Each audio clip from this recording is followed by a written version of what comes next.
Puji Tuhan. Salam saudara yang dikasih Tuhan. Puji Tuhan, malam hari ini kita bersama-sama kembali ya. Malam hari ini kita lanjutkan pemuritan kita, buku 13. Malam hari ini bersama-sama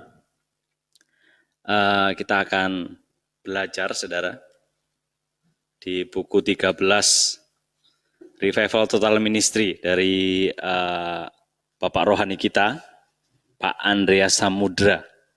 Puji Tuhan, saudara yang dikasih Tuhan, sebelum kita lebih lagi, saudara yang boleh bersama-sama bergabung baik di radio ataupun yang ada di Facebook bersama-sama, puji Tuhan. Ini anugerah bagi kita boleh ada hari ini, semua karena Tuhan, karena anugerah Tuhan, karena perlindungan dari Tuhan kita boleh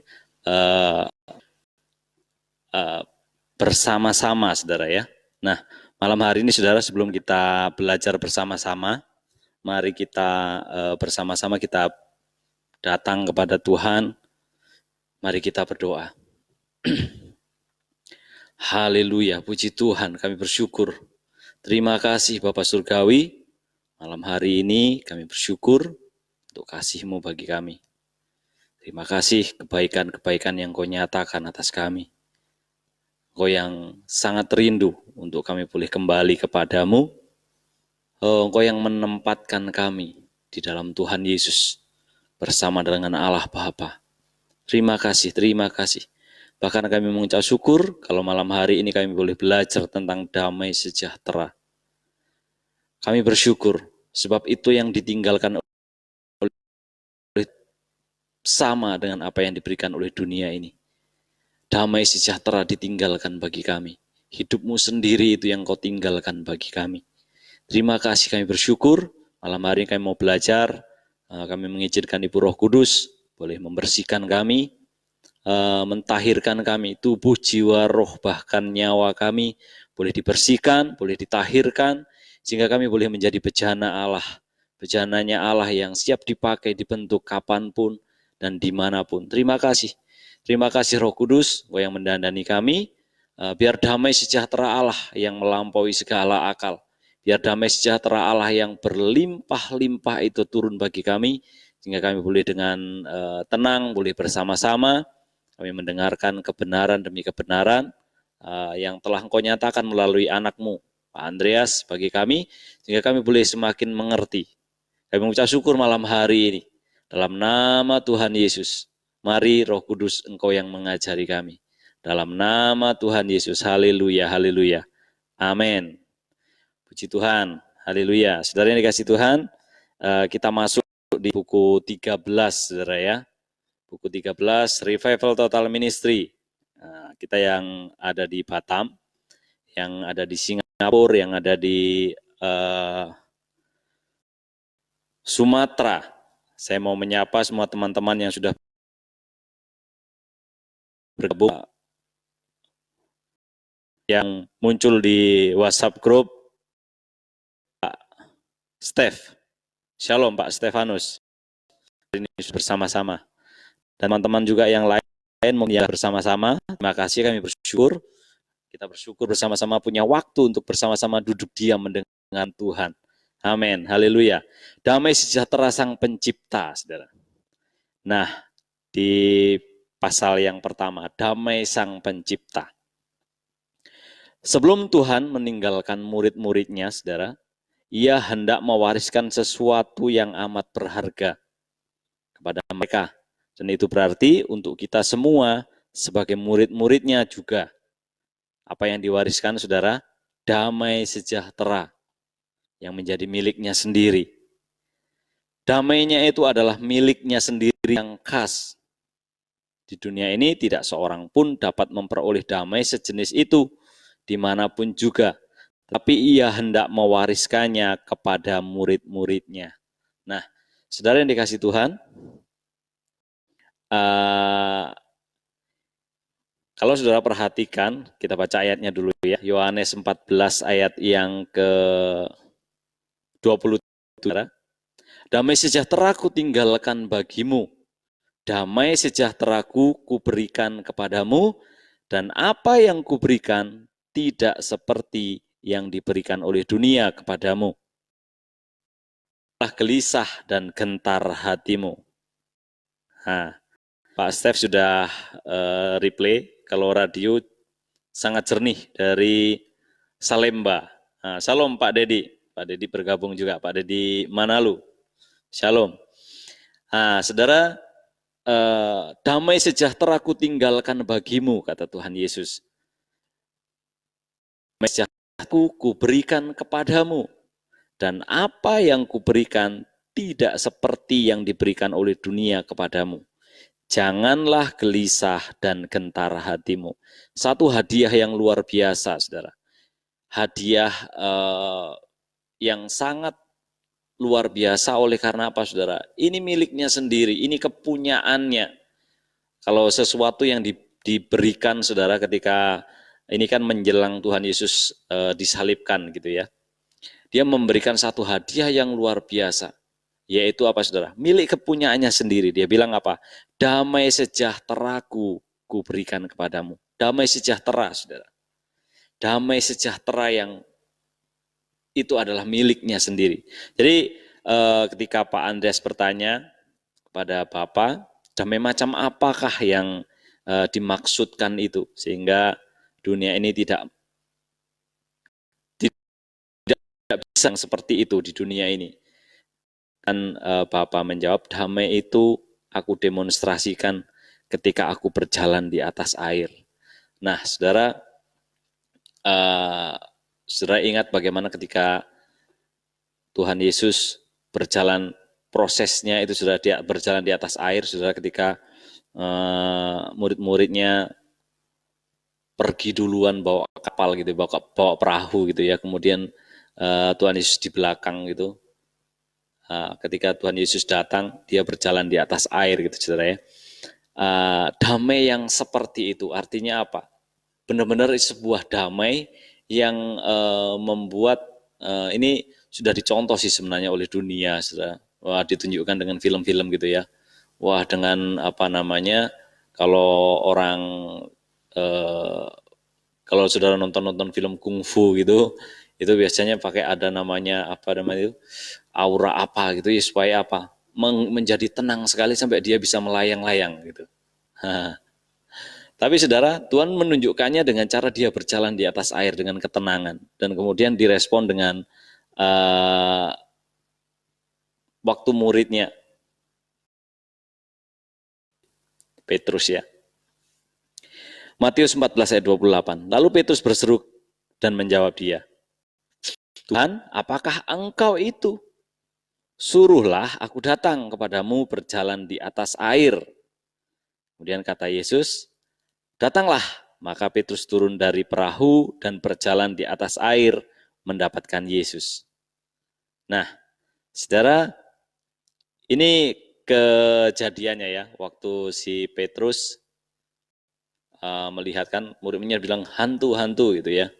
Kemudian si Petrus, Tuhan, apakah itu engkau? Bilang, bila itu benar engkau, suruh aku datang kepadamu gitu ya. Kemudian datanglah, Tuhan bilang gitu. Langsung mungkin yang dia pandang hanya Tuhan saja gitu ya. Bener enggak gitu. Tapi ketika dia dengar suaranya, dia benar-benar dengan keyakinannya bahwa itu Tuhan, saudara. Dia langsung turun berjalan. Mungkin enggak disadari kalau selama ini kita pasti mengerti tentang ini ya, apa namanya, cerita ini gitu ya. Sampai Tuhan bilang, datanglah gitu ya. Kemudian Petrus turun dari perahu dan berjalan mendapatkan. Ayat yang ke-30, saudara, Matius 14, saudara. Tapi ketika dirasanya tiupan angin, takutlah ia dan mulai tenggelam. Lalu berteriak, Tuhan tolong aku. Gitu ya. Ada satu yang lain yang mengganggu ketenangan hatinya itu tadi. Damai yang dia dapatkan dari perkataan, ini aku, datanglah. Gitu ya. Ketika dia merasakan yang lainnya, saudara, kemudian dia menjadi takut. Nah, Alkitab mencatat, dia takut duluan, bukan tenggelam duluan ya. Ia takutlah ia dan mulai tenggelam. Gitu ya. Kenapa dia tenggelam? Sumbernya adalah tidak ada damai sejahtera Ada damai yang dirasa ketika dia menangkap perkataan Tuhan. Ini aku datanglah gitu. Nah, tapi karena dirasanya ada tiupan angin, maka takutlah ia dan akhirnya dia tenggelam. Nah, saudara, kalau saudara bayangkan kira-kira apakah ketika Tuhan Yesus melihat si Petrus jatuh, saudara, ke dalam air, tenggelam gitu, apakah Tuhan seret dia masuk perahu gitu? Secara dia adalah guru, saudara, secara dia adalah Tuhan, secara dia adalah guru dari murid-muridnya, saudara, saya percaya dia akan menarik muridnya itu naik dan berjalan kembali menuju ke perahu, saudara. Memang Alkitab nggak mencatat akhirnya Tuhan mengangkat dia dari air dan berjalan bersama-sama, enggak ada, saudara. Tapi kalau saudara boleh rasakan, saudara, saudara menempatkan saudara sebagai Tuhan Yesus gitu, saudara, kira-kira apa kita seret gitu di dalam air? Kayaknya enggak gitu, saudara ya. Nah, muncul beberapa pertanyaan. Yang pertama, mengapa Petrus tenggelam dan Tuhan Yesus tidak tenggelam? Jawabnya mudah ya, karena Petrus menjadi takut. Alkitab sudah mencatatnya. Karena ia melibatkan perasaannya dan masih ada rasa takut terhadap angin yang bertiup kencang. Dia merasakan yang lain daripada yang seharusnya dia dalam damai sejahteranya itu, saudara. Karena dia merasakan yang lain, makanya dia menjadi takut, saudara. Seberapa banyak, saudara, ketika kita menghadapi banyak masalah, menghadapi keadaan dunia ini, saudara, waktu kita melihat keadaan yang tidak menentu, saudara, apakah kita merasakan itu lebih daripada kita mau tetap tinggal di dalam Tuhan, saudara? Karena kalau saudara percaya, saudara, contoh yang paling gampang dan mudah, saudara, contoh yang paling gampang dan contoh yang mudah, saudara, adalah ketika kita menghadapi banyak masalah, menghadapi banyak tekanan, saudara. Ketika kita melihat keadaan di sekeliling kita sudah menjadi tidak menentu, saudara.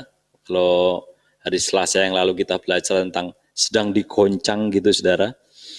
Itu semakin saudara baca berita demi berita tentang keadaan dunia ini, itu akan menyedot energi kita dan akhirnya membuat semakin ketakutan. Atau mungkin yang awalnya tidak takut, muncul rasa takut gitu, saudara. Muncul rasa yang dirasakan oleh dunia mulai menguasai, saudara.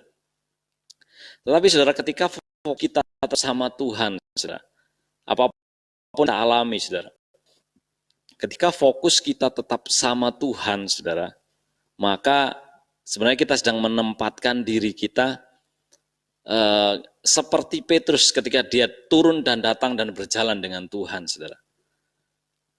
Kita tinggal di dalam Dia dan kita merasakan hidupnya Dia menguasai kita. Jadi dulu ada perkataan Pak Andreas yang saya tangkap, saya suka gitu, saudara. Seharusnya selama ini kita hanya mendengar setan merasuki orang manusia gitu ya. Roh jahat merasuki manusia. Padahal yang seharusnya, saudara, ketika kita mengundang Tuhan Yesus sebagai Tuhan dan Juru Selamat, seharusnya Dialah yang merasuki kita seutuhnya, saudara. Dialah yang menguasai kita seutuhnya, saudara. Sehingga apa? Sehingga damai sejahtera yang Dia miliki itu tinggal di dalam kita, saudara. Tekanan boleh datang, saudara. Dikecewakan boleh datang. Orang membuat kita kecewa boleh saja, saudara. Tapi ketika kita mau menempatkan diri kita tetap tenang di dalam Dia, saudara, maka saya percaya, saudara, kita akan terus semakin mengalami Tuhan tanpa peduli dengan keadaan di sekeliling kita, saudara. Kita akan terus berjalan memberitakan Tuhan, baik tidak baik waktunya, saudara. Kita akan terus menyatakan Tuhan dalam hidup kita, saudara. Terserah dunia mau ngomong apa, saudara. Terserah mau keadaan yang tidak baik, atau terserah di sekeliling kita yang tidak baik, tetapi tetapkanlah dirimu tinggal dalam damai sejahteranya Dia, memberitakan Dia setiap saat, saudara. Menyampaikan hidupnya, mengalirkan hidupnya setiap hari, saudara. Haleluya. Pertanyaan yang kedua, saudara, muncul adalah mengapa Tuhan Yesus tidak takut? Nah, di sini, saudara, karena di dalam diri Tuhan Yesus sendiri itu, saudara, ada roh Yehova, Sang Pencipta langit dan bumi. Jadi yang menciptakan itu, gitu loh. Kalau Dia bisa menciptakan langit dan bumi, Dia menciptakan lautan, Dia menguasai ciptaannya itu, gitu, saudara. Dan rohnya Dia itu ada di dalam Tuhan Yesus, saudara. Jadi roh Yehova atau Yahweh adalah roh Tuhan Yesus sendiri. Itu nama di alam rohnya, gitu ya. Disebut juga sebagai Sang Firman. Nah, kalau namanya Yesus itu adalah namanya Dia ketika ada di muka bumi. Nama manusianya yaitu Yesus, saudara. Nah, pertanyaan yang ketiga, saudara, muncul bahwa bagaimana murid-muridnya bisa menerima damai sejahtera Sang Pencipta ini? Nah, bagaimana dia bisa menerima, murid-muridnya bisa menerima, kemudian bahkan sampai kepada kita bisa menerima damai sejahtera itu, saudara. Kemudian dari percakapan Pak Andreas, saudara, diterangkan begini oleh Tuhan, saudara. Ketika engkau menerima aku masuk ke dalam hatimu, pada saat itu engkau telah kembali lagi ke dalam diriku. Nah, ini saudara ya, saya ulangi. Ketika engkau menerima aku masuk ke dalam hatimu, ini waktu kita datang mengundang Tuhan Yesus masuk ke dalam hati kita, saudara, itu sebenarnya pada saat itu juga engkau telah kembali lagi ke dalam diriku. Jadi waktu kita mengundang Tuhan masuk ke dalam hati kita, sebenarnya kita juga sedang kembali kepada Dia, saudara. Ini yang dikatakan Yesus itu yang meruntuhkan tembok perseteruan itu, saudara. Dengan menjadi satu dengan menjadi satu denganku, engkau mewarisi damai sejahteraku sendiri. Jadi dengan dengan kita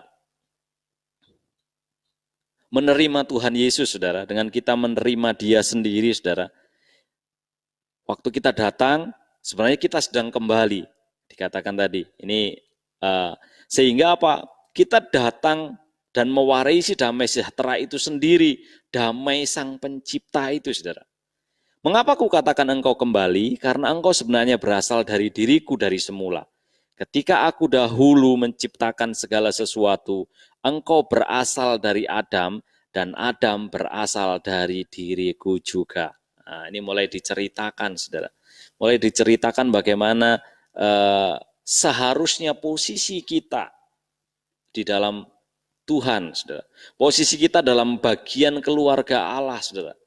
Jadi dikatakan, mengapa aku katakan engkau kembali? Karena engkau sebenarnya berasal dari diriku dari semula. Ketika aku dahulu menciptakan segala sesuatu, engkau berasal dari Adam, dan Adam berasal dari diriku juga. Nah, saudara, coba kita baca ayatnya, saudara. Bagaimana kita bisa dibilang bahwa Adam itu adalah dari dirinya juga, gitu, saudara. Bahwa Adam itu adalah anaknya Allah, saudara. Kejadian 27, saudara. Ketika itulah Tuhan Allah membentuk manusia itu dari debu tanah dan menghembuskan nafas hidup. Dan menghembuskan nafas hidup dari hidungnya.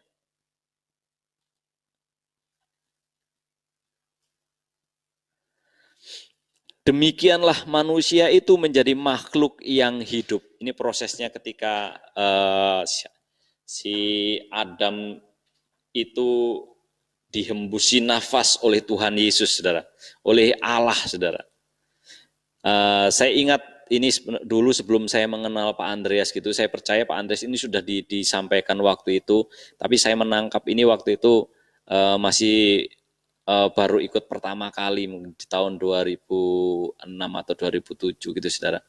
Itu sudah dikatakan bahwa dikatakan bahwa ketika manusia itu diciptakan dari debu tanah kemudian dihembuskan nafas dari hidungnya gitu.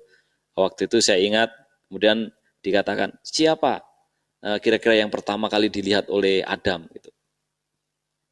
Tentunya Tuhan.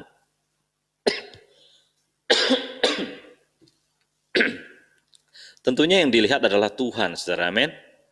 Nah, dari situ saudara kemudian berkembang, saya percaya saudara, kita akan punya pengalaman dengan Tuhan sendiri. Kita akan punya pengalaman bagaimana terus membawa Tuhan membawa kita semakin dekat, semakin dekat. Ada satu hal yang sangat indah, saudara, bahwa ketika kita semakin mengenal dengan Dia, saudara, Dia katakan apa? Kepada orang lain Dia memberitakan dengan perumpamaan, tetapi kepada kita Dia memberitakan dengan berterus terang, saudara.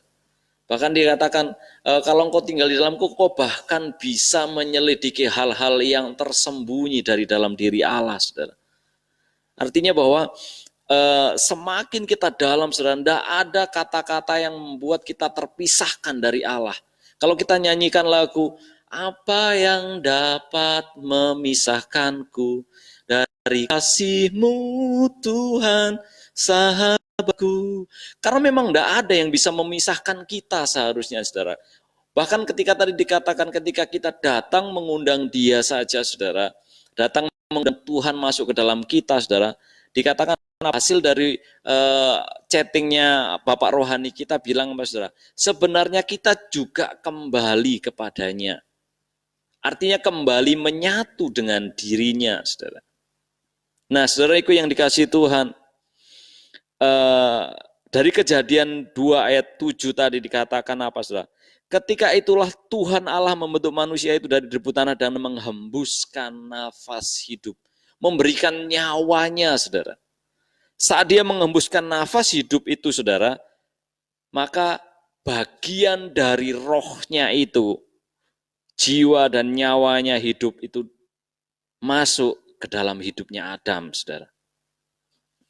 Ini masih di sebelum Pak Andreas mendapatkan yang terbaru, saudara, ini masih dikatakan kalau di buku Pemuritan, menghembuskan sebagian roh, jiwa, dan nyawa dari Tuhan Allah. Entah 50%, 40%, 30%, 20%, atau 10%. Dikatakan Pak Andreas waktu itu tidak tahu karena belum ini ya. Ketika ada hubungan lagi yang semakin intim, rahasia yang lainnya terbongkar bahwa memang itu adalah separuhnya dari hidupnya Tuhan Yesus, Yehova pada waktu itu, saudara. Yehova memberikan separuh hidupnya kepada Adam. Makanya Adam disebut sebagai Adam yang pertama dan Tuhan Yesus disebutkan sebagai Adam yang terakhir, saudara. Dia memiliki porsi yang sama, saudara. Ia telah meninggalkan Tuhan dan memasuki patung tanah liat yang kemudian diberi nama Adam itu, dikatakan. Perhatikan pula silsilah kelahiran Tuhan Yesus yang ditulis oleh Lukas. Nah, yang sudah bergabung, Shalom, Pak di WA Group muncul Pak Ibu Titin, Shalom, Ibu Yani, Kak Heni, Ibu Morsa, Pak Nanser, Pak Dedi, Shalom, Ibu Yanti, Mbak Yanti yang di Singapura ya, Kak Uli, Shalom, selamat bergabung. Nah, kita lanjutkan, saudara. Lukas 3 ayat 38, saudara. Anak Enos, anak Set, anak Adam, ini setelah silsilah Tuhan Yesus dibaca dari bawah ya. Tuhan Yesus naik, kalau saudara baca di silsilahnya ini. Ketika ini yang menunjukkan bahwa memang Adam terakhir dikatakan sebagai anak Allah, saudara. Saudara boleh baca di Lukas 3 itu, saudara. Coba saya buka di sini saudara ya. Lukas 3, nanti saudara boleh baca di rumah. Sambil mendengarkan juga boleh saling baca saudara. Lukas 3 ayat 3 ya. Ini kalau dari atas itu judulnya silsilah Tuhan Yesus ya. Jadi ketika Yesus mulai perjalanannya ya berumur kira-kira 30 tahun dan menurut anggapan orang ia adalah anak Yusuf, anak Eli, anak Matat, anak Lewi, terus ke atas ya. Bacanya ke bawah tapi ini silsilahnya ke atas. Nah, silsilah ke atas ini pada akhirnya di ayat yang ke-38 anak Enos, anak Set, anak Adam, dan terakhir anak Allah. Adam adalah anaknya Allah, saudara. Jadi yang benar, bahkan yang sering kalau kita dengar Pak Jayadi sering menegaskan, kita ini bukan anak Tuhan, kita ini anak Allah. Karena memanglah demikian, saudara. Yang benar adalah anak Tuhan. Karena anak Allah yang benar. Karena Tuhan itu sebagai sebuah jabatan, tidak melahirkan. Tapi Allah adalah keluarga, keluarga Elohim. Jadi yang benar, yang lebih tepatnya adalah anak Allah dikatakan saudara ya. Adam adalah anak Allah, dari awalnya manusia pertama dibuat. Lalu Hawa dikeluarkan dari Adam. Jadi Hawa sudah dilahirkan, bukan dilahirkan ya, dikeluarkan dari Adam. Kemudian mereka disuruh kawin dan beranak, maka semua manusia sejak zaman dahulu sampai sekarang, asalkan tidak lagi terjadi perkawinan dengan makhluk lain, jenis seperti di zaman sebelum Nuh, maka manusia keturunan Nuh yang berikutnya, rohnya adalah murni keturunan Adam. Jadi ada yang tidak murni, saudara. Adalah nggak murni lagi karena apa? Ada percampuran antara manusia dengan kalau saudara dengarkan pemuritan di buku berapa itu tentang malaikat-malaikat itu, bahwa manusia sebelum di zaman Nuh ini, saudara, manusia harus dibersihkan karena apa? Ada kawin campur dengan para malaikat-malaikat yang turun sebagai pembawa berita, sebagai penjaga, seperti itu, saudara. Akhirnya harus dibersihkan, dimulai kembali, bukan dimulai, tapi diteruskan hanya melalui keturunannya Nuh, saudara. Karena dipandangnya bahwa keturunan Nuh itu tidak dikatakan tadi tidak mengalami, tidak terjadi perkawinan dengan makhluk lain jenis. Nah, jadi roh kita, ya itu baru dikatakan kita memiliki rohnya Adam itu, saudara, murni. Jadi roh kita sekarang ini berasal dari Adam, yakni sebagian dari roh Tuhan Allah, namun telah kehilangan kemuliaannya setelah melanggar larangan Tuhan, memakan buah pohon pengetahuan tentang hal yang baik dan yang jahat. Jadi sudah tidak murni lagi juga akhirnya. Kenapa? Karena sudah memakan buah yang baik, jadi sudah kehilangan kemuliaan. Memang benar ada roh yang murni keturunan dari Adam, namun sudah kehilangan kemuliaan dikatakan, saudara. Sudah kehilangan kemuliaannya, dikatakan di sana, saudara. Nah, saudara,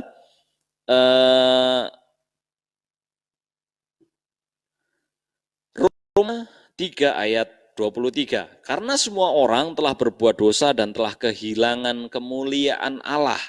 Ini suratnya Paulus kepada jemaat di Roma ya. Dan oleh kasih karunia telah dibenarkan dengan cuma-cuma karena penebusan dalam Kristus Yesus. Ini yang disampaikan oleh Paulus, saudara. Bahwa memang semua orang telah kehilangan kemuliaan. Namun dia tidak kehilangan rohnya Allah itu sebenarnya, saudara. Dia cuma kehilangan kemuliaan Allah oleh karena memakan buah pengetahuan yang baik dan yang jahat itu, saudara. Ketika seseorang dengan iman kembali mengakui Tuhan Yesus sebagai Tuhannya, ia diminta membuka pintu baginya dan mengundang rohnya masuk ke dalam hatinya, maka ia kembali bergabung dengan Tuhan Allah yang dahulu menghembuskan rohnya ke dalam Adam, kakek moyang mereka. Jadi ini bagian Tuhan untuk mengembalikan. Ketika ini adalah proses penyelamatan. Ketika Tuhan datang membawa misinya, saudara, itu meruntuhkan tembok-tembok perseteruan. Sehingga manusia dikembalikan lagi, bergabung kembali bergabung dengan Tuhan Allah yang dulu menghembuskan rohnya ke dalam Adam. Mencipta surga dan semesta bersama Dia. Ketika Tuhan Allah, yaitu Yehova, mendapat tugas dari Bapanya, menciptakan surga dan segala isinya, kemudian menciptakan alam semesta, yakni langit, bumi, dan segala isinya, Dia menjadikannya dengan firman yang keluar dari mulutnya. Saudara, penciptaan manusia berbeda, saudara. Segala sesuatu yang diciptakan oleh Yehova, saudara, hanya dengan perkataan, jadilah, maka berfirmanlah Dia dan jadilah, dan jadilah, dan jadilah, sampai kepada akhirnya, saudara. Dia menjadikannya dengan firman yang keluar dari mulutnya, saudara. Dia menjadikan segala sesuatu itu dengan firman yang keluar dari mulutnya Tuhan, saudara. Mulut Yehova itu, saudara. Yohanes 1 ayat yang ke pada mulanya itu bersama-sama dengan Allah, dan firman itu adalah Allah. Ia pada mulanya bersama-sama dengan Allah, segala sesuatu dijadikan oleh Dia, dan tanpa Dia tidak ada suatu pun yang telah jadi dari segala yang dijadikan. Saudara, ayat ini menunjukkan, saudara, bahwa yang menciptakan langit dan bumi dan segala isinya adalah Sang Firman itu. Yang menciptakan langit dan bumi dan segala isinya itu adalah Yehova itu sendiri. Kalau ini Kristus Yesus itu sendiri sebenarnya, saudara. Tuhan Yesus sendiri, saudara, yang menciptakan, Yehova.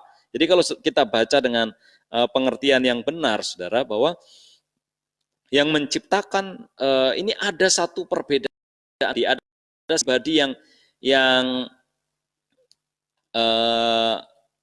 ada satu pribadi yang harusnya tidak membingungkan kita, saudara, bahwa pada mulanya adalah firman.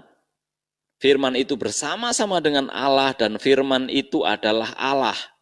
Ia pada mulanya bersama-sama dengan Allah, segala sesuatu dijadikan oleh Dia. Jadi dikatakan pada mulanya adalah firman. Firman itu bersama-sama dengan Bapa, dan firman itu adalah Bapa juga. Jadi ada satu yang kalau tidak benar-benar kita bisa tangkap dan mengerti dengan teliti, ini akan satu, makanya jadi runyam gitu loh. Ini ada sesuatu yang berbeda. Pada mulanya bersama-sama dengan Allah. Kenapa harus diulang-ulang seperti itu, saudara? Makanya ketika saudara ikut dalam pemuritan, saya percaya ini akan gampang kita menangkapnya. Nah, tanpa Dia tidak ada sesuatu pun yang telah jadi dari segala yang dijadikan. Nah, melalui Dia semuanya diizinkan oleh Bapa, saudara. Melalui Yehova, saudara. Kolose 1 ayat 15. Dialah gambar Allah yang tidak kelihatan, yang sulung, lebih utama dari segala yang diciptakan. Karena di dalam Dialah telah diciptakan segala sesuatu. Diulangi lagi menjadi penjelasan demi penjelasan yang harusnya semakin kita mengerti. Bahwa memang pribadi Tuhan Yesus itu sendiri, dan Roh Kudus itu sendiri, saudara. Dialah gambar Allah yang tidak kelihatan. Siapa Dia itu, saudara? Tuhan Yesus, gambarnya Bapa yang tidak kelihatan. Yang sulung, lebih utama dari segala yang diciptakan. Karena di dalam Dialah telah diciptakan segala sesuatu yang ada di surga dan yang ada di bumi, dan yang tidak kelihatan, baik singgasana maupun kerajaan, baik pemerintah maupun penguasa. Segala sesuatu diciptakan oleh Dia dan untuk Dia. Ia ada terlebih dahulu dari segala sesuatu, dan segala sesuatu menyatu di dalam Dia. Mazmur 33 ayat yang ke-6. Oleh firman Tuhan, langit telah dijadikan. Oleh nafas dari mulutnya, segala tentaranya. Ibrani 11 ayat 3. Karena iman kita mengerti bahwa alam semesta telah dijadikan oleh firman Allah, sehingga apa yang kita lihat telah terjadi dari apa yang tidak dapat kita lihat. Nah, semuanya berawal dari alam roh, saudara, kemudian menjadi materi, saudara, dikatakan ya. Nah, di sini kalau saudara nanti baca lagi, perhatikan lagi bahannya, saudara. Nanti yang sudah itu kan dikirim bahannya ya, beritanya ya. Nah, nanti akan dikirim. Nanti saudara punya panduan. Jadi nanti kalau ini bukunya nanti bisa kita beli, saudara. Kita ada buku-buku yang dicetak, saudara. Nanti buku pemuritan itu ketika ada pemuritan di mana-mana itu akan ada kita punya ininya ya, store-nya ya, store bukunya ya. Jadi kalau saudara butuh itu, kemudian ada mentornya, ada pengajarnya, nanti kita akan sharingkan, itu ada biaya penggantian bukunya saja. Nah, kita lanjutkan, saudara. Jadi Tuhan yang tak lain adalah Yehova menerima perintah dari Bapaknya, yaitu Eloah. Dan dia, Yehova, menciptakan semuanya dengan firman-Nya, yaitu setelah dirancang dalam imajinasi Tuhan, lalu diucapkan dengan perkataannya, kecuali manusia yang diciptakan dengan cara berbeda. Jadi segala sesuatu tadi dirancang, kemudian dari imajinasi Tuhan diucapkan dengan perkataannya, jadi. Jadi yang bumi yang diciptakan dengan cara berbeda. Tubuhnya dibuat dari tanah dengan tangannya dan diberi sebagian dari rohnya sendiri. Ketika Tuhan mengembuskan nafas kehidupan ke dalam hidupnya, di waktu dia mencipta baik surga maupun semesta, roh Adam masih bersama di dalam dia. Nah, di sini saudara. Jadi kan sebelum Adam diciptakan, semuanya kan diciptakan, saudara. Amin. Semuanya diciptakan oleh apa? Perkataan demi perkataan. Jadilah terang, jadilah bulan bintang, jadilah binatang-binatang, jadilah binatang-binatang, kemudian pada yang terakhirnya, saudara, dia tidak hanya berkata, tapi dia ciptakan. Artinya apa, saudara? Sebelum dia menciptakan manusia, berarti roh yang dulunya, roh yang sebelum dimasukkan ke dalam tanah liat itu, saudara, roh itu ada bersama-sama dengan Allah, ada bersama-sama dengan Yehova, saudara. Jadi artinya apa? Dengan begitu, saudara, gampangnya kita mengerti, akhirnya apa? Kita bisa mengerti bahwa rohnya itu, roh kita, rohnya Adam itu, saudara, itu masih tinggal di dalam Allah. Makanya dikatakan apa? Mencipta bersama dengan Allah. Nah, ini satu pengertian yang luar biasa sekali, saudara. Pengertian yang sangat luar biasa bagi saya. Dan ini tidak semua orang bisa menerima, saudara. Tapi ini perkataan dari firman loh, saudara. Ya, saya berdoa, saudara, kita semua bisa menangkap. Saya berdoa kiranya Roh Kudus boleh memberikan pengertian bagi kita. Roh Kudus memberikan kita hikmat, supaya kita boleh mengerti dengan kemauannya Bapa, bukan dengan apa yang pernah ditaburkan oleh dunia untuk menangkap sesuatu pengertian, saudara. Nah, jadi saudara, dari ayat yang ini tadi, saudara, ini gamblang sekali, saudara. Mengapa dikatakan Adam mencipta bersama dengan Allah? Kenapa kenapa Adam menciptakan itu? Karena apa, saudara? Karena dia tinggal di dalam Allah itu sebelum manusia diciptakan, semuanya diciptakan bersama dengan Yehova, saudara. Mazmur 33 ayat 6. Oleh firman Tuhan langit telah dijadikan, oleh nafas dari mulutnya segala tentaranya tadi ya. Karena iman kita mengerti bahwa alam semesta telah dijadikan oleh firman Allah, sehingga apa yang kelihatan telah jadi dari apa yang tidak kelihatan. Nah, itu tadi, saudara ya. Jelas sekali dari ayat-ayat yang kita baca tadi. Itu membuat kita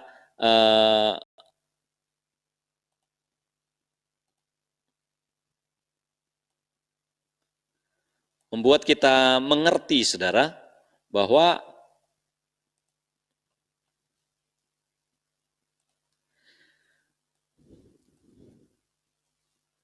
memang manusia atau rohnya Adam itu sudah dari awalnya itu tinggal di dalam Allah, mencipta alam semesta bersama dengan Allah itu sendiri.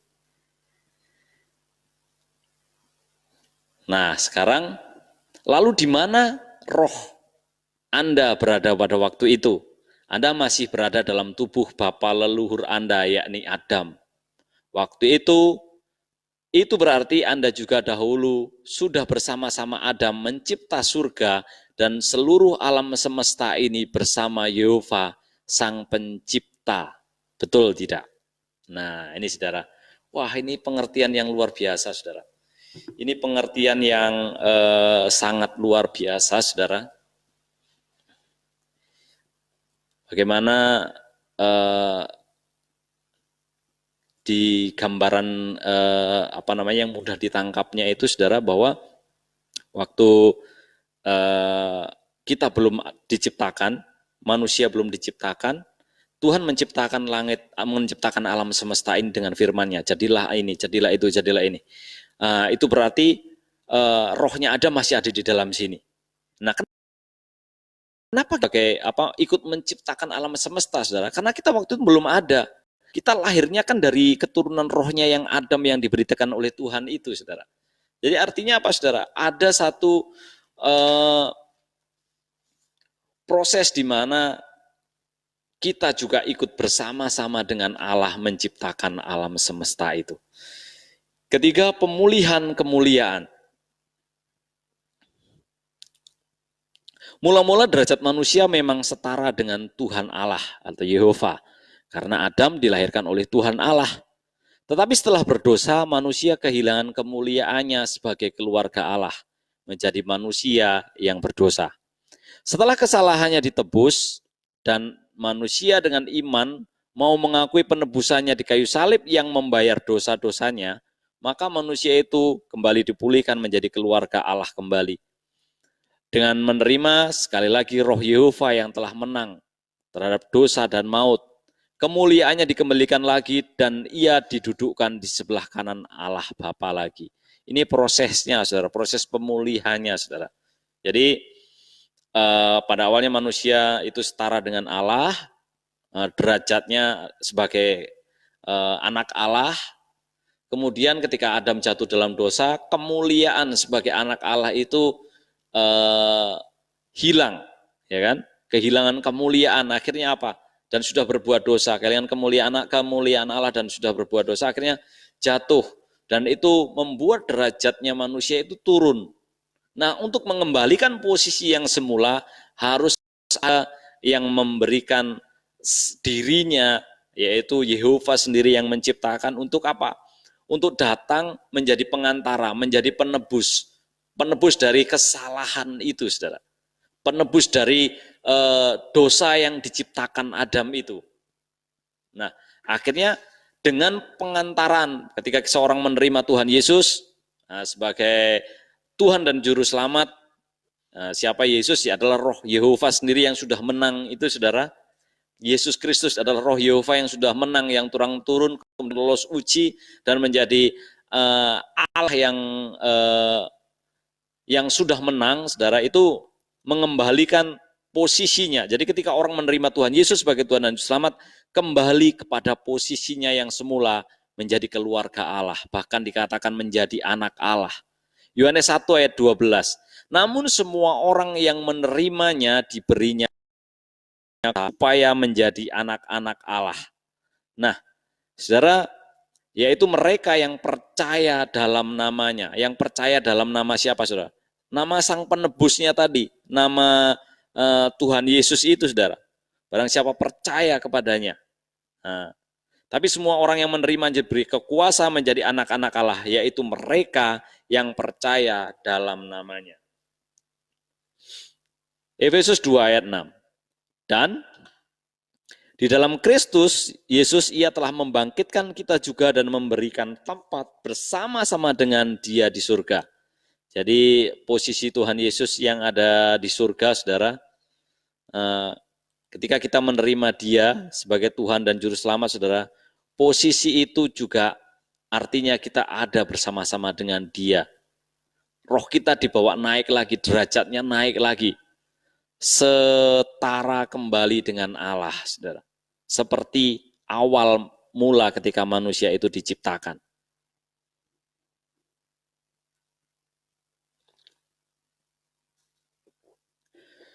Yohanes 17 ayat 22, Aku telah memberikan kepada mereka kemuliaan yang engkau berikan kepadaku, supaya mereka menjadi satu, sama seperti kita adalah satu. Aku di dalam mereka dan engkau di dalam aku, supaya mereka menjadi satu, sempurna, agar dunia tahu bahwa engkau yang telah mengutus aku dan bahwa engkau mengasihi mereka sama seperti engkau mengasihi aku. Tahu saudara bahwa ketika yang sebelum dia disalibkan, saudara, ini doanya Tuhan Yesus untuk murid-muridnya, bahkan kalau saya baca di perikop itu, saudara, Yohanes 17 itu, saudara, bahkan bukan hanya untuk mereka, tapi untuk mereka yang menerima pengajaran ini dari murid-muridnya, saudara, termasuk kita di dalamnya sudah dibawa ketika Tuhan Yesus berdoa untuk memperdamaikan kita dengan Bapa. Artinya apa? Kita dibela oleh Tuhan Yesus untuk bisa kembali kepada Bapa dengan apa? Pengantara kita, yaitu Tuhan Yesus sendiri. Waktu kita mengundang Tuhan Yesus, kita dikembalikan setara. Ini pembelaan Tuhan Yesus kepada Bapa, supaya kita semua yang menerima Dia melalui pemberitaan muridnya pun mendapatkan kesempatan, mendapatkan posisi yang setara kembali ketika manusia diciptakan untuk pertama kalinya, saudara. 1 Yohanes 3 ayat yang pertama, lihatlah betapa besarnya kasih yang dikaruniakan Bapa kepada kita, sehingga kita disebut anak-anak Allah. Dan memang kita adalah anak-anak Allah. Karena itu dunia tidak mengenal kita, sebab dunia tidak mengenal Dia. Saudara, dunia bicara tentang sistem yang dibangun oleh si jahat, saudara. Dunia adalah bicara tentang dapur peleburan, saudara. Dunia tidak mengenal kita, karena memang kita bukan dari dunia. Karena memang kita memang berasal dari Allah, gitu, saudara. Kita berbeda dengan dunia ini, saudara. Selanjutnya, saudara, jadi itu tadi bagaimana kita proses pemulihannya, ya, dikembalikan kepada kemuliaan yang awalnya sudah ditetapkan, yang sudah diberikan kepada manusia, yaitu kepada Adam, saudara. Bahasa Alkitab.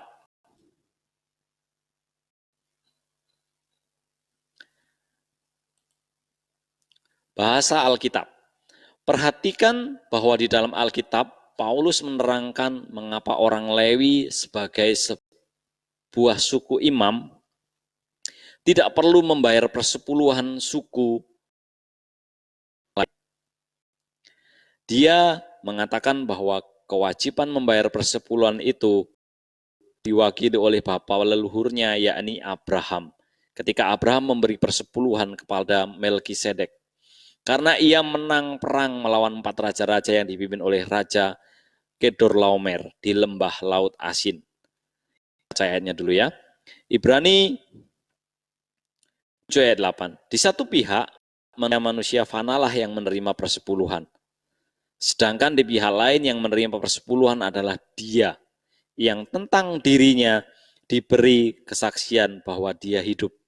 Malah dapatlah dikatakan bahwa dengan perantaraan Abraham telah dipungut juga persepuluhan dari Lewi yang berhak menerima persepuluhan, sebab ia masih berada dalam tubuh bapak leluhurnya ketika mereka menyongsong bapak leluhurnya itu. Ini sebuah gambaran kita sampai sekarang satu suku ini tidak membayar persepuluhan, satu suku ini dikhususkan. Karena sebelum ini lahir, sebelum ini ada suku ini, saudara, itu sudah dari awalnya itu sudah dilunaskan oleh si Abraham gitu, saudara. Jadi Lewi itu sudah membayar persepuluhan. Suku Lewi dianggap telah memberi persepuluhan karena Abraham itu belum dilahirkan pinggang tubuh Abraham atau leluhurnya, jadi masih di dalam ininya. Tapi itu menjadi satu perjanjian sampai pada akhirnya dia boleh mendapatkan nugerahnya gitu loh, si Lewi itu, saudara. Ibrani 7 ayat yang ke-10 di terjemahan lama dikatakan, karena ia lagi di dalam pinggang bapaknya tatkala Melkisedek berjumpa dengan dia. Ini terjemahan yang lama, saudara, justru dikatakan lebih jelas, dia di dalam pinggang bapaknya. Siapa? Di dalam pinggangnya Abraham tadi dikatakan. Bahasa seperti ini hanya ada di Alkitab kita, bahwa suku yang belum lahir ke bumi dianggap sudah melakukan persembahan persepuluhan. Ketika mereka masih di dalam tubuh bapak leluhurnya, yaitu di dalam pinggang bapaknya. Sekarang kita tidak salah bila kita katakan waktu itu Anda sedang di pinggang bapak Abraham, dan bahkan bapak Adam, dan bahkan Adam masih di dalam tubuh Yehova. Nah, jadi ini kita kembali ke itu tadi ya, kenapa kemuliaan itu, saudara. Kenapa kita mendapatkan kemuliaan? Kemuliaan yang sudah hilang itu, kenapa kita mendapatkannya kembali, saudara? Kita berhak atas itu, saudara. Karena apa? Kita sudah bersama-sama dengan Adam, bersama-sama dengan Yehova sebenarnya. Namun karena jatuh ke dalam dosa, sehingga kehilangan kemuliaan, tidak layak lagi. Tapi ketika ada seseorang pribadi yang menemani kita, maka kita dikembalikan. Karena apa? Yang awal tadi, cuman harus dibayar lunas dulu. Jadi ibaratnya seseorang yang memiliki tanggungan, saudara, misalnya seorang kakeknya memiliki tanah yang sangat luas gitu, dia dianugerahi tanah yang sangat luas gitu. Nah, ini kalau yang lebih gampang itu seperti marga gitu, lebih gampang gitu ya. Misalnya saya ambil contoh marga Pak Ketua kita, misalnya marga Purba nomor 1 misalnya ya. Dia memiliki satu lahan namanya Kampung Purba. Tapi oleh karena kesalahan si Pak Purba 1 ini, saudara, generasi pertama ini, akhirnya apa? Karena mungkin ada kebutuhan, akhirnya udahlah aku tukarkan dulu dengan beras sebagian ini, atau pada akhirnya habis seluruhnya gitu, saudara. Tapi tetap tidak mengurangi bahwa itu masih tetap haknya si Pak Purba 1 tadi, saudara.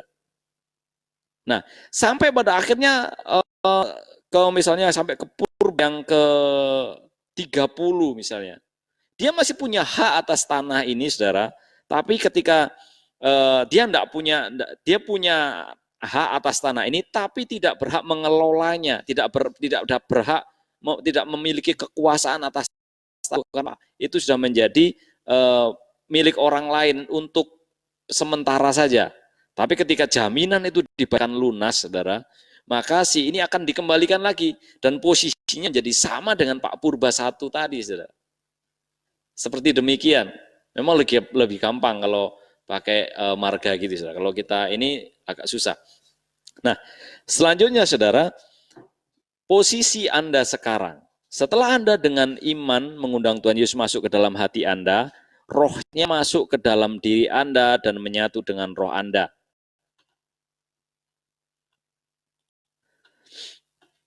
Rohnya masuk ke dalam diri Anda dan menyatu dengan roh Anda. Roh Anda yang lama yang juga berasal dari Dia diperbaharui dengan masuknya roh Tuhan Yesus bersama dengan Yehova. Mengembalikan lagi kemuliaan Allah kepada Anda, menaikkan level Anda menjadi sejajar duduknya bersama dengan Allah Bapa, dan Anda berada jauh lebih tinggi dari semua ciptaan dan makhluk-makhluk yang lain. Saudara, ini memberi pengertian kepada kita, saudara, bahwa Ketika tadi saya bicara tentang Pak Purba 30 tadi, akhirnya ada yang memberikan, ada yang menebuskan, ada seseorang yang menebuskan tanahnya, maka dia kembali memiliki seperti kemuliaan yang Pak Purba 1. Demikian juga kita, waktu kita menerima Tuhan Yesus sebagai Tuhan dan Juru dalam hidup kita, saudara, kita dikembalikan. Jadi kita dikembalikan posisi kita, menaikkan level kita menjadi naik sejajar kembali dengan bersama dengan Allah Bapa, dan kita berada jauh lebih tinggi dari semua ciptaan. Karena apa? Level kita udah sama dengan Allah kembali gitu. Karena apa? Karena Dia yang tinggal di dalam kita, saudara. Dia yang menebus kita, Dia yang membangkitkan kita. Jadi karena Dialah yang dipandang di dalam kita, saudara.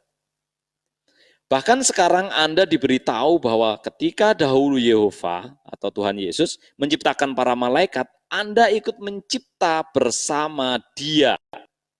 Jadi ini tidak mudah ditangkap oleh orang yang punya benteng, saudara. Jadi ini kan sebenarnya sesuatu yang simpel kalau kita baca dengan pengertian yang sederhana gitu. Tapi kalau kita punya pengertian yang lain, ini susah ditangkap, saudara. Jadi kita menciptakan, bahkan menciptakan apa? Karena kita ini kan tadi didekatkan di dalam Dia, saudara. Di dalam dirinya sendiri, menciptakan manusia, menciptakan alam semesta dan menciptakan malaikat-malaikat juga, saudara. Termasuk Lucifer yang dahulu adalah malaikat yang amat elok di surga sebelum jatuh menjadi setan. Wah, ini saya tidak bisa bayangkan ini bisa tidak ditangkap dengan pengertian. Saya bukan tidak pernah sekolah gitu ya, teologi ya gitu. Tapi dengan bahasa yang sederhana ini, dengan satu logika yang sederhana, boleh saya bilang satu pemikiran yang sederhana bahwa kalau kita anak Allah, kita keturunannya Adam, kita memiliki hak atas apa yang dimiliki Adam, sementara Adam adalah sementara ketika dia diciptakan setelah semuanya jadi, berarti dia itu masih ada di dalam Allah yang menciptakan segala sesuatu, saudara.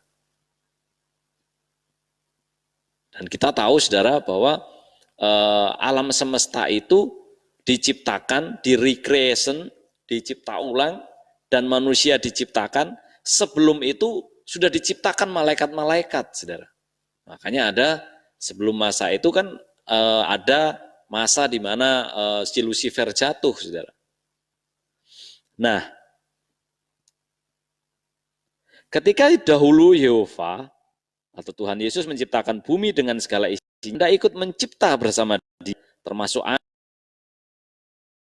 gunung, pohon, dan semua ciptaan yang lain. Artinya apa, saudara? Alasan kita takut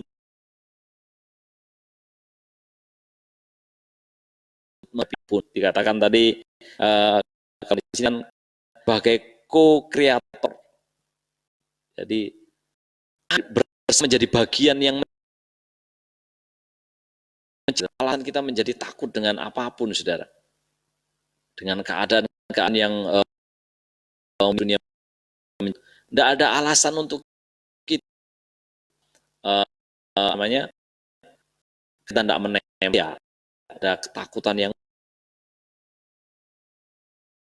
maka harusnya kita tidak punya ketakutan bahkan akan maut, saudara. Efesus 2 ayat 4. Tetapi Allah yang kaya dengan rahmat oleh karena kasih-Nya yang besar yang dilimpahkannya kepada kita, telah menghidupkan kita bersama-sama dengan Kristus. Sekalipun kita telah mati oleh kesalahan kita, oleh anugerah kamu diselamatkan, dan di dalam Kristus Yesus Ia telah membangkitkan dan memberikan tempat bersama-sama dengan Dia di surga, supaya pada masa yang akan datang Ia menunjukkan kepada kita kekayaan anugerahnya yang berlimpah-limpah, sesuai dengan kebaikannya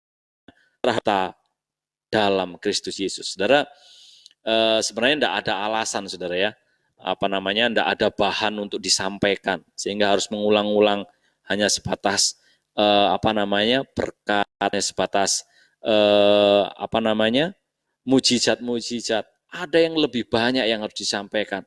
Ini Paulus saja, saudara, itu menyampaikan pada waktu itu sudah sampai sedalam ini, saudara.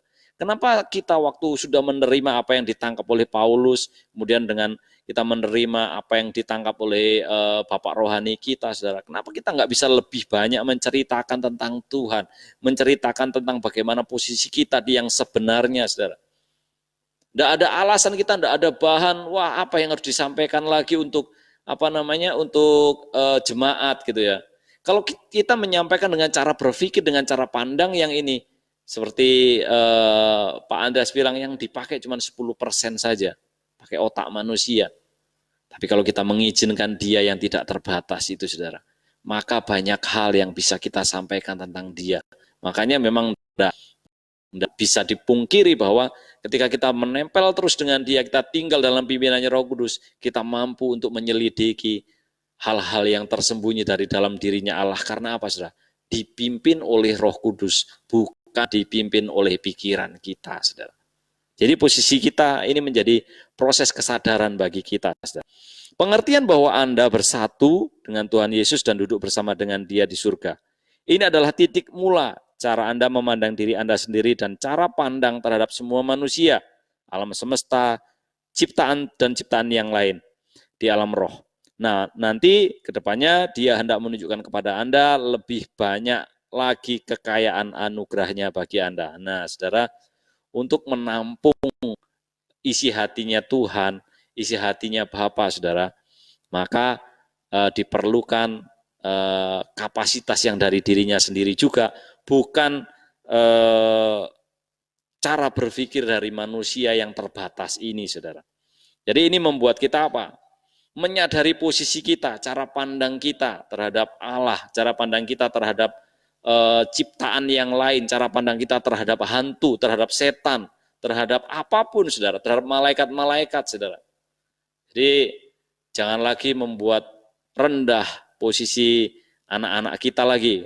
Biasanya dibikin, wah engkau adalah malaikat kecilku, engkau seperti malaikat, engkau seperti bidadari. Saudara, tanpa sadar, kalau saudara berkata demikian, engkau sedang merendahkan posisi anak-anak Anda, saudara. Jadi naikkan itu benar-benar pada posisinya sebagai kita adalah anak-anak Allah.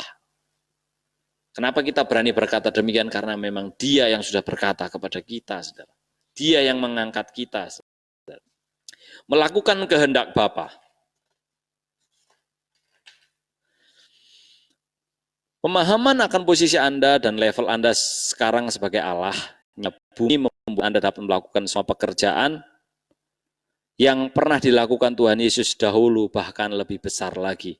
Matius 7 ayat 21. Bukan setiap orang yang berseru kepadaku, Tuhan, Tuhan, yang akan masuk ke dalam kerajaan surga, melainkan dia yang melakukan kehendak Bapakku yang di surga.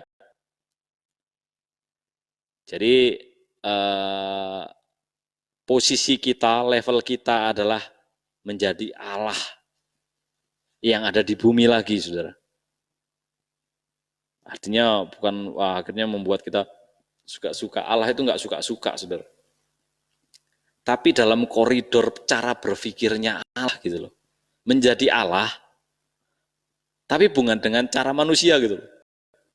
Kalau menjadi Allah dengan itu kan, apa namanya, ya pasti mengesalkan gitu loh. Karena apa? Ya suka-sukanya gitu loh. Kalau sudah pernah nonton film yang apa namanya, yang Jim Carrey ya kalau nggak salah itu bintangnya itu. Waktu dia diizinkan jadi Allah, kacau balau semuanya. Karena apa? Suka-suka dia gitu loh. Jadi maksudnya membuat kita menjadi suka-suka, menjadi memiliki kekuasaan yang suka-suka gitu. Enggak, saudara.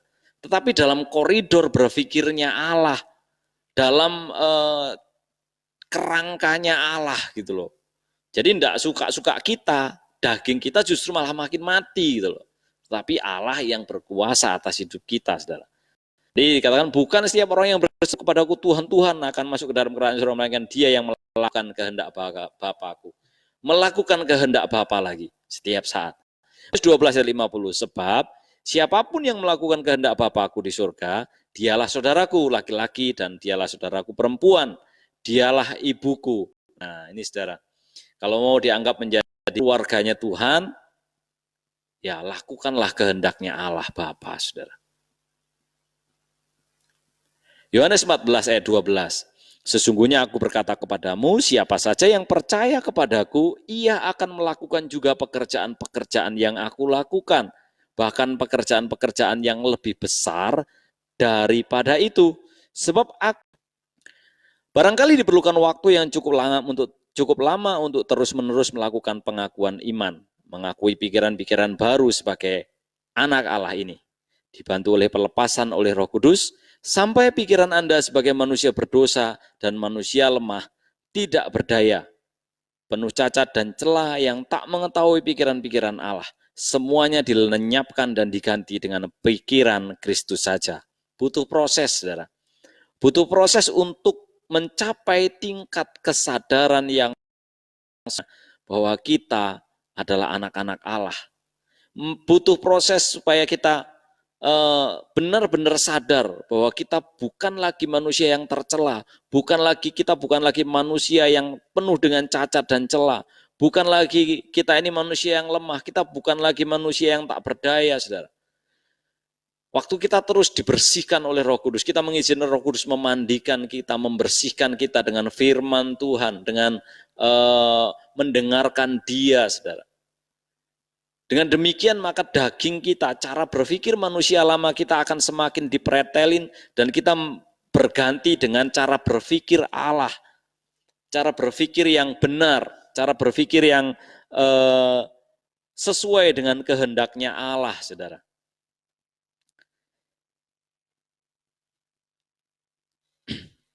Dan dengan demikian damai sejahteranya menguasai pikiran dan hati Anda selamanya. Seberapa banyak, saudara?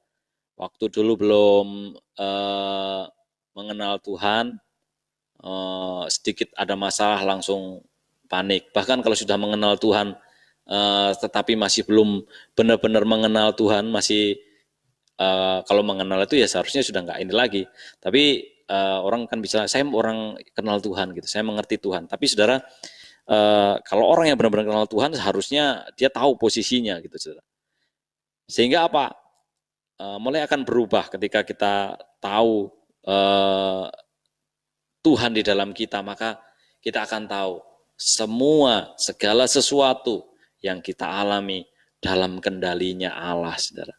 Kita dalam kendalinya Allah, apapun yang sedang kita kerjakan, apa yang sedang kita alami, saudara bisa dengan mengerti bahwa saudara boleh menangkapnya, kita dalam kendalinya Allah, dalam damai sejahtera limpah-limpah. Anda tidak takut lagi badai, angin, ombak, gempa, segala macam malapetaka dunia, karena Anda memiliki damai Sang Pencipta. Berusahalah menjadikan pikiran sebagai pencipta bersama Yesus ini sebagai sesuatu yang standar di hati Anda. Jadi mari izinkan Roh Kudus, bukan usaha kita ya, bukan apa namanya, kita berusaha untuk mencapai ini, saudara. Enggak, saudara. Yang diperlukan apa? Kalau kita berusaha dengan pikiran kita, tidak akan pernah sampai, saudara. Yang ada pada akhirnya hanya akan apa? Saling menghakimi satu dengan yang lain. Satu pengerja dengan pengerja lain, satu hamba Tuhan dengan hamba Tuhan lain akan saling menghakimi. Namun ketika kita mau datang, mengizinkan, saudara, kita mengizinkan Roh Kudus memimpin kita, saudara, maka damai sejahtera itu akan tinggal dengan kita, dan cara berpikir, kerangka berpikir kita akan naik menjadi level yang sama dengan Allah berpikir. Damainya yang melampaui segala akal itu memerintah senantiasa di dalam hati Anda, sejak dari penuh posisi Anda yang sebenarnya. Jadi waktu kita menyadari posisi kita yang sebenarnya, maka damai yang melampaui segala akal itu akan tinggal di dalam kita, saudara. Kolose 3 ayat 15, hendaklah damai sejahtera Kristus memerintah dalam hatimu, karena untuk itulah kamu telah dipanggil dalam satu tubuh, dan bersyukurlah. Yohanes 16 ayat 33, semuanya ini kukatakan kepadamu supaya kamu beroleh damai sejahtera dalam aku. Dalam dunia kamu menderita penganiayaan, tetapi kuatkanlah hatimu. Aku telah mengalahkan dunia. Kenapa kita mesti menguatkan hati kita menghadapi penderitaan dan penganiayaan, saudara? Yang perlu kita pegang kesadaran bahwa Tuhan Yesus telah mengalahkan dunia ini, saudara. Tuhan Yesus telah mengalahkan seluruh sistem dari yang dibangun oleh si jahat, saudara. Jadi, kembali cara berpikir kita, kembali memposisikan kita supaya kita bisa memerintah bersama dengan Allah di dalam hidup kita, saudara. Danau Galilea itu sebenarnya mewakili segala masalah yang ada di dunia ini. Apakah itu masalah keuangan, masalah penyakit, masalah rumah tangga, masalah dalam dunia usaha, apapun. Jangan sekali-sekali takut. Biarkan damai sejahtera Sang Pencipta yang sudah ada, yang sudah Anda miliki sejak lahir baru itu yang berkuasa di hatimu, dan biarkan itu membual penuh dan berjalanlah terus ke atas masalah apapun di atas bumi ini. Jadi Danau Galilea di mana Tuhan Yesus berjalan itu, saudara, Tuhan Yesus berjalan di atas segala masalah, saudara. Tuhan Yesus berjalan di atas berbagai, Tuhan Yesus berjalan di atas segala ketakutan, Tuhan Yesus berjalan di atas segala kekhawatiran. Tuhan Yesus berjalan, kalau dikatakan tadi Danau Galilea itu mewakili segala permasalahan, saudara. Tuhan berjalan di atasnya. Jadi ketika si Petrus bisa berjalan oleh karena dia mempercayai Tuhan, oleh karena dia tinggal dalam damai sejahteranya Tuhan, tapi ketika masalah, ketika Danau Galilea, di Danau Galilea itu ada angin yang membuat si Petrus menjadi takut, saudara, maka dia menjadi terjebur. Jadi ketika masalah datang, ketika keadaan yang tidak baik datang, saudara, seberapa banyak damai sejahtera itu tinggal menguasai kita, saudara. Jangan takut, yang berkali-kali Tuhan ucapkan, bukan? Jadi Tuhan seringkali berkata, jangan takut, jangan takut, jangan takut. Jadi kalau Tuhan bilang jangan, ya jangan gitu loh. Jangan kurang-kurangi. Kalau Tuhan bilang jangan, nggak usah pakai tapi. Kalau Tuhan bilang jangan, nggak usah pakai tapi. Langsung hilangkan tapinya itu, saudara. Jangan takut. Yang berkali-kali Tuhan ucapkan bukan hanya nasihat atau penghiburan, tetapi sebenarnya adalah sebuah perintah. Nah, dikatakan perintah, saudara. Suatu larangan bagi orang percaya, karena yang sekali hatinya telah diterangi kebenaran, mereka takut lagi, berarti ia mengingkari lagi persatuan rohnya dengan roh Yehova. Nah, jadi berarti kalau takut kan tidak percaya, saudara. Karena kalau udah takut, berarti tidak percaya sama Tuhan lagi. Berarti dia mengingkari apa yang sudah diucapkan, apa yang sudah dihidupi, bahwa posisi kita sudah bersatu sebagai anak Allah. Kalau takut berarti bukan anak Allah, saudara. Oke, kita lanjutkan, saudara. Ia melatih murid-muridnya menjadi anak Allah. Sebenarnya ketika di tengah malam Tuhan mengajak murid-muridnya berjalan di atas air, ia sedang mengajar murid-muridnya untuk menjadi anak-anak Allah. Dengan kata lain, dia sedang mempersiapkan mereka agar kelak semuanya menjadi Allah sepenuhnya. Jadi ini persiapan sebenarnya. Di kalangan teologi biasanya mereka menerangkan bahwa saat itu Tuhan sedang mendemonstrasikan kealahannya. Apakah setelah Tuhan mengulurkan tangannya lalu menarik tangan Petrus ke atas, setelah itu Petrus ditarik terus dan diseretnya ke perahu? Tidak mungkin. Sesudah ditarik ke atas, Petrus jalan sendiri di atas air menuju perahu sambil digandeng oleh tangan Tuhan. Petrus berhasil berjalan di atas air Danau Galilea sekarang dengan iman Tuhan Yesus. Nah, imannya bukan iman yang dibangkit-bangkitkan dari dirinya, saudara, tetapi iman Tuhan Yesus itu. Jadi di akhir yang seperti saya bilang di depan tadi, Petrus akhirnya berjalan bersama dengan Tuhan Yesus, memakai imannya Tuhan Yesus mengalahkan segala ketakutan, saudara. Memang sejak Anda dilahirkan baru, Roh Kudus akan memaksa Anda berlatih dan membangun iman Anda dalam segala bidang. Dari masalah penyakit, masalah uang, masalah pergaulan hidup, dan sebagainya.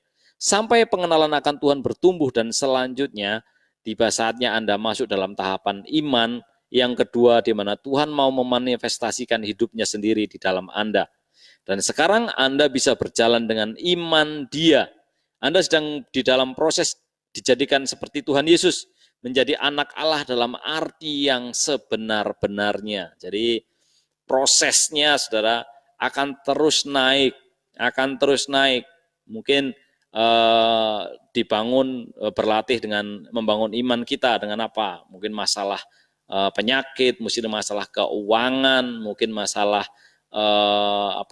permasalahan-permasalahan hidup, saudara. Semuanya itu untuk melatih kita, mempersiapkan kita kepada level yang lebih tinggi, menjadi seperti Tuhan Yesus yang seutuhnya, menjadi anak Allah dalam arti yang sebenar-benarnya.